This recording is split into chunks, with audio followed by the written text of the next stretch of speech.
জুলাইয়ের ঢাকা তখন মিছিলের শহর। ক্ষমতার আঁকড়ে রাখা শেখ হাসিনার সরকারের বিরুদ্ধে উত্তাল রাজপথ। ছাত্র জনতার আন্দোলন দমাতে নৃশংস পথ বেছে নেন শেখ হাসিনা। তবে শেষ চেষ্টা করেও রক্ষা হয়নি। ৫ আগস্ট পালাতে বাধ্য হন তিনি। জুলাই আগস্টের বর্বরতা বাংলাদেশে পরিদর্শন করে সাক্ষী হয় জাতিসংঘের মানবাধিকার কমিশনের টিম। সেই তদন্তের রিপোর্ট বুধবার বিশ্ব দরবারে তুলে ধরে সংস্থাটি।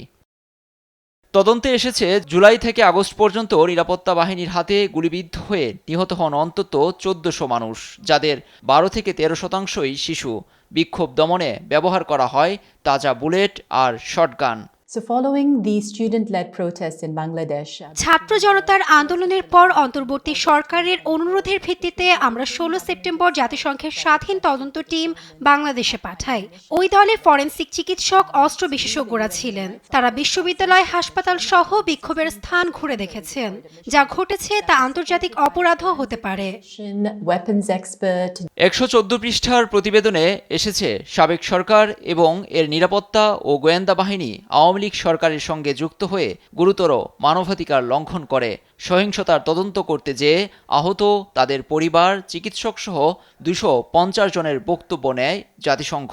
প্রতিবেদনে এসেছে, প্রধানমন্ত্রীর কার্যালয় ও স্বরাষ্ট্র মন্ত্রণালয়ের নির্দেশেই ছাত্র জনতার উপর গুলি চালায় আইনশৃঙ্খলা বাহিনী। মানবাধিকার সমুন্নত রাখতে র্যাবকে এবং এনটিএমসি বিলুপ্তির সুপারিশ করেছে জাতিসংঘ। এ নিয়ে বুধবার সংবাদ সম্মেলনে আসেন জাতিসংঘ মানবাধিকার বিষয়ক হাই কমিশনার ভলকার তুর্ক। বলেন, নৃশংস প্রক্রিয়ায় ছিল সাবেক সরকারের একটি পরিকল্পিত এবং সমন্বিত কৌশল। আমরা বিভিন্ন তথ্য উপাত্ত অনুসন্ধানে দেখেছি, ছাত্র জনতার বিরোধিতার মুখে ক্ষমতা আঁকড়ে রাখতে চেয়েছিল ক্ষমতাচ্যুত সরকার। বিক্ষোভ দমনের কৌশলের অংশ হিসাবে রাজনৈতিক নেতৃত্ব, ঊর্ধ্বতন নিরাপত্তা কর্মকর্তাদের জ্ঞাতসারে, তাদের সমন্বয় ও নির্দেশনায় শত শত বিচার বহির্ভূত হত্যাকাণ্ড, ব্যাপক নির্বিচারে গ্রেফতার, আটক এবং নির্যাতনের প্রমাণ পাওয়া গেছে। সুপারিশে তিনি বলেন, এ বিষয়ে সহায়তায় বাংলাদেশের অন্তর্বর্তী সরকারের সঙ্গে কাজ করবে জাতিসংঘ। বাংলাদেশের বর্তমান আইনগত প্রক্রিয়ায় অনেক চ্যালেঞ্জ ও স্বল্পতা আছে। আমরা এই ইস্যুগুলো নিয়ে সরকারের সঙ্গে কাজ করব। আন্দোলনের সময় শিশুসহ অনেক নাগরিক মারাত্মকভাবে আহত হয়েছিল। তাদের জন্য ভিকটিম সেন্টার স্থাপন করতে হবে। ক্ষতিপূরণ প্রদান সহ প্রয়োজনীয় দীর্ঘমেয়াদী স্বাস্থ্যসেবাও নিশ্চিত করতে হবে। ভবিষ্যতে এ ধরনের অপরাধ আর কখনো সংগঠিত না হয় সে লক্ষ্যে প্রতিষ্ঠানগুলোকে পুনর্গঠন করতে হবে।